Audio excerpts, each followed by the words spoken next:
పౌలు భక్తుడు, మీరు దేవుని ఆలయమై ఉన్నారన్న సంగతి మీకు తెలియదా? మనం ఎవరు?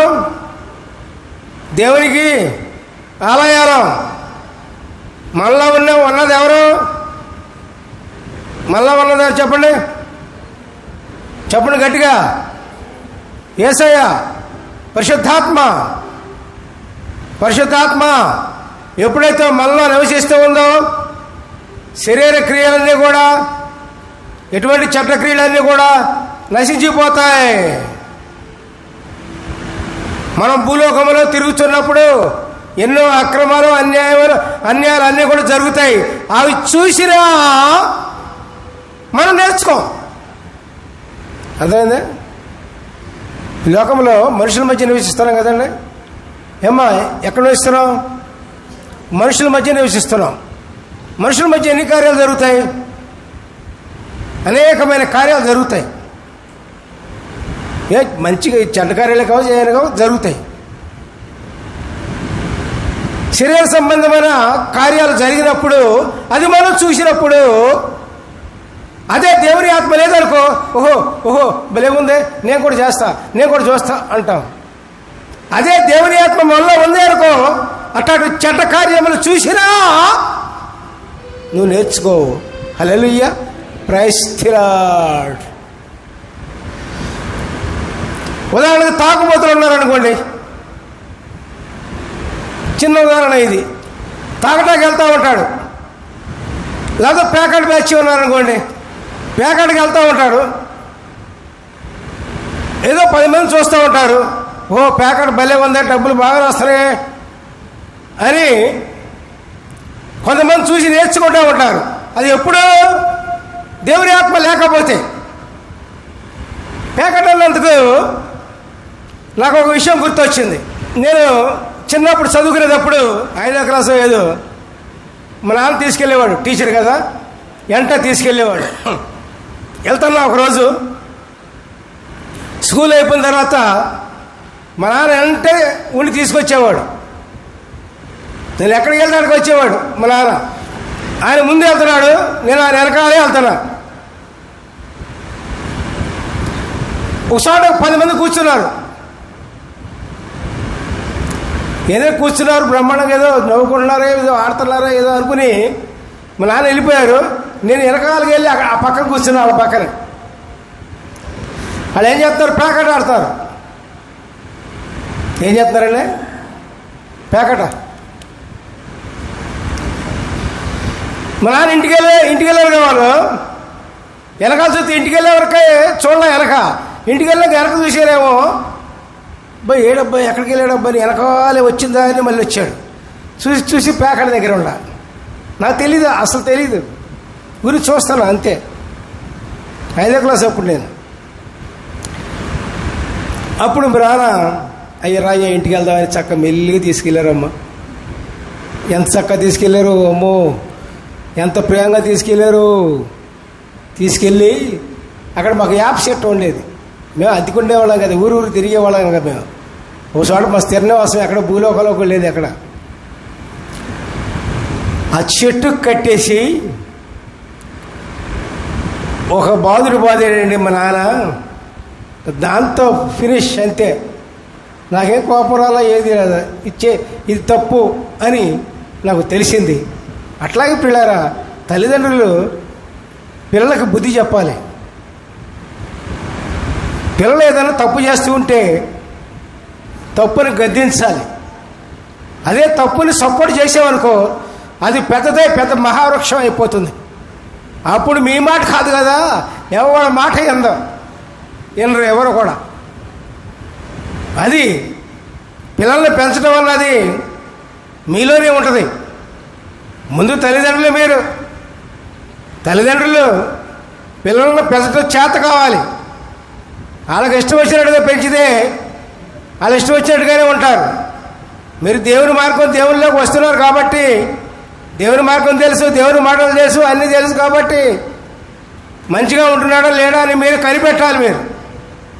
అంతేగాని మరి మీరు వాళ్ళ చిన్న చెడుతనాన్ని దాన్ని సపోర్ట్ చేసి మీరు వాళ్ళని ఊరుకోబెడితే చివరికి ఆ చెడుతనమే పెద్ద మహావృక్షం అయిపోయి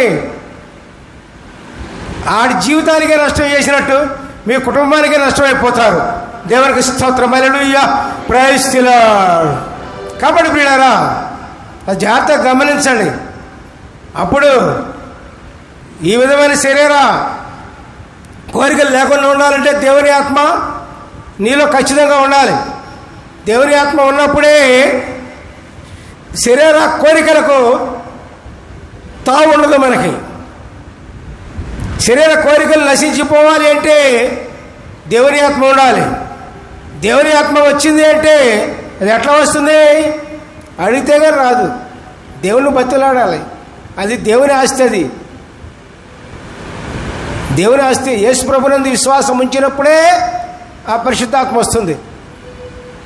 ఎవరిని విశ్వసించినా రాదు. ఇట్లాగే ఏలియా శిష్యుడైన ఎలీషాకు కోరుకున్నాడు. ఏం కోరుకున్నాడు? లోకం చూశాడుగా, లోకంలో ఉంటున్నాడుగా. ఈ ధనదానాలు చూశాడు, పేరు పెడితే చూశారు, ధనం చూశాడు, అన్నీ చూశాడు. ఎవరో ఎలీషా.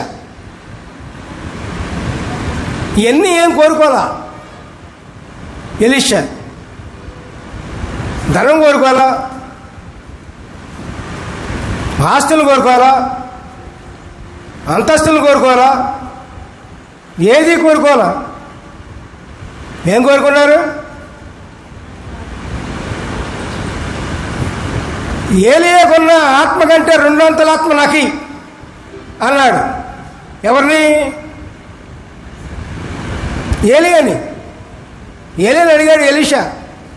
ఏమని? ఏలియాని ఏమని అడిగాడు? నీకున్న ఆత్మ కంటే 200 ఆత్మ నాకు ఇవ్వు అన్నాడు. లోకం మీద లేదు ఆయన దృష్టి. ఎలీషా దృష్టి దేవుని ఆత్మ మీద ఉంది. అప్పుడు ఏలియా అంటాడు, అబ్బో ఇది చాలా కష్టంగా ఉంది. అంటే దేవుని ఆత్మ మనుషులు ఇచ్చేది కాదు. దేవుని ఆత్మ మనుషులు ఇచ్చేది కాదు. ఎవరిచ్చేది? దేవుడి వారా. ఓ గుర్తు చెప్తాడు. ఏం గుర్తు? దుప్పటి ఉంటుంది ఏలియాకి. నేను వెళ్ళేటప్పుడు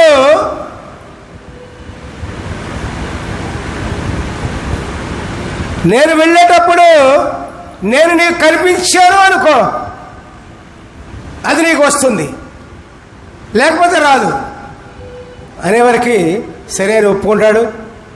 మరి దేవుడు ఏలియాని తీసుకెళ్ళేటప్పుడు ఎలీషాకి కనిపిస్తాడు. అప్పుడు మరి ఆ దుప్పటి కింద పడుతుంది, దుప్పటి తీసుకుంటాడు, మీద వేసుకుంటాడు. 200 ఆత్మ అతనికి ఎలీషాకు వస్తుంది. కాబట్టి కోరిక ఉండాలి మనకి దేవుని ఆత్మ రావాలని కోరిక ఉండాలి. నాకు అంతే కోరిక ఉంది ప్రియులారా. నేను ఎట్టా కోరుకున్నాను, యేసయ్యా నీ ఆత్మ నాకు ఏయ్యా అని నేను కోరుకున్నా. 50 రోజులు ఉపవాసం ఉన్నా. దేవునికి స్తోత్రం, హల్లెలూయా, ప్రైజ్ ది లార్డ్. దేవుని ఆత్మ ఉన్నప్పుడు అంత సమృద్ధిగా జీవితమే ఉంటుంది మనకి. మీ పిల్లలు బాగానే ఉంటారు. దేవుని ఆత్మ నీకుంటే నీ పిల్లలు బాగానే ఉంటారు. మీ జీవితం బాగుంటుంది. మీ జీవితం ఒక ఒడ్డుకి వెళ్ళిపోతుంది దేవుని ఆత్మ ఉంటే ప్రియులారా. దేవుని ఆత్మ లేకపోతే మీ పిల్లలు అంత సమృద్ధి జీవితం ఉండదు. సమృద్ధి అంటే దేవునిలో సమృద్ధి జీవితం. ఈ లోక సమృద్ధి ఆటోమేటిక్గా వస్తుంది. దాని గురించి మనం బాధపడక్కర్లా. మనం ఈ లోకం గురించి మనం బాధపడక్కర్లా. ఈ లోకం తిండి తిప్పలా ఇటు గురించి మనం బాధపడక్కర్లా. తిండి తిప్పలో వస్త్రాలకు ఇస్త్రాలు ఇట్లాంటి గురించి మనం ఏం బాధపడక్కర్లా. అందుకే యేసుప్రభువు మత్తయి సువార్తలో 6:33 ఏం చెప్తారండి ఆయన? ఏం చెప్తారు చెప్పండి? ముందు నా రాజ్యమును నీతిని మొట్టమొదటి వెతకండి, అప్పుడు సమస్తమును మీకు అనుగ్రహించబడతాయి. దేవునికి స్తోత్రం. ఆయన ఆత్మను కోరుకోండి. అయ్యా నీ ఆత్మ నాకు ఈ ప్రభా. ఆయన ఆత్మ ఉంటేనే మనం లోకంలో జీవించగలం. చివరికి వెళ్ళిపోతూ చనిపోతాం. మన ఆత్మ దేవునికి అప్పుడప్పుడు వెళ్ళిపోతాం. దేవుని ఆత్మ ఆయనదే, మన కాదు. ఆయన ఆత్మ ఆయనకి ఎట్లా చెప్పాలి? ఆయన ఆత్మ పొందిన తర్వాత ఆయన ఆత్మ ఎట్లా అప్పచెప్పాలి దేవునికి? ఏమండి? శరీరంతో కలుషితమై పొందే నీకు ముందున్న ఆత్మ కలుషితమైన ఆత్మ నువ్వు అప్పచెప్తావా దేవునికి? ఆయన తీసుకుంటాడా? ఎవరి దగ్గర ఏదైనా వస్తువు తీసుకున్నావు అనుకోండి, అదేదైనా సొట్టపోగొట్టి ఇచ్చామనుకోండి, అది తీసుకుంటాడా? ఏమండి, తీసుకుంటాడా? తీసుకోడుగా. మరి దేవుని ఆత్మ నీకు ఎట్లా ఇచ్చాడు? ఆయన పరిశుద్ధంగా ఇచ్చారు. ఆయన పరిశుద్ధంగా నీకు దేవుని ఆత్మ నీకు ఇస్తే నువ్వు పరిశుద్ధంగా శరీరం ద్వారా కలుషితం చేసుకుంటే మరి దేవుని ఆత్మ నువ్వు చనిపోయేటప్పుడు దేవుని ఆత్మ ఎట్లాగా కలుషితమైన ఆత్మ ఎట్లా తీసుకుంటాడు? ఆయన తీసుకోడు.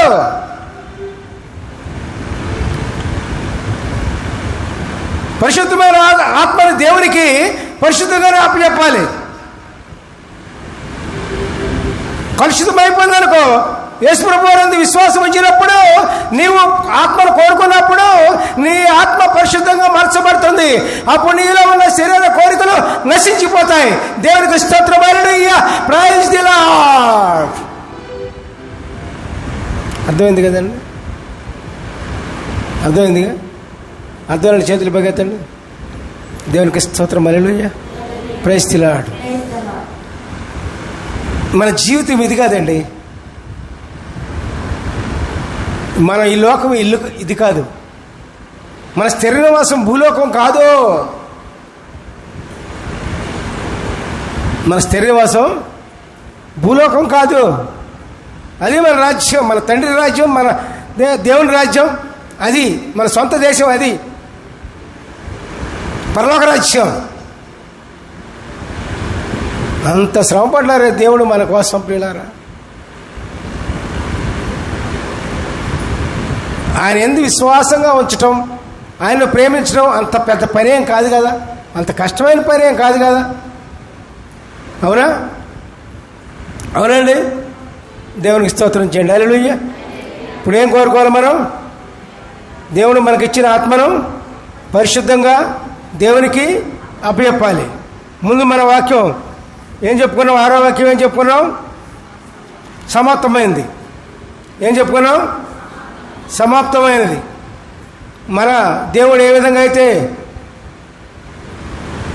ఆయన వచ్చిన రక్షణ ప్రణాళికను ఏ విధంగా సమాప్తం చేసి వెళ్ళిపోయారో అట్లాగే మన జీవితాల్ని దేవుని యందు విశ్వాసం ఉంచి మన జీవితాల్ని మరి మన ప్రణాళికను మనం చేయవలసిన బాధ్యతలను ముగించుకొని మరి చివరకు ముగించి మనం దేవునికి ఇష్టంగా మార్చబడాలి.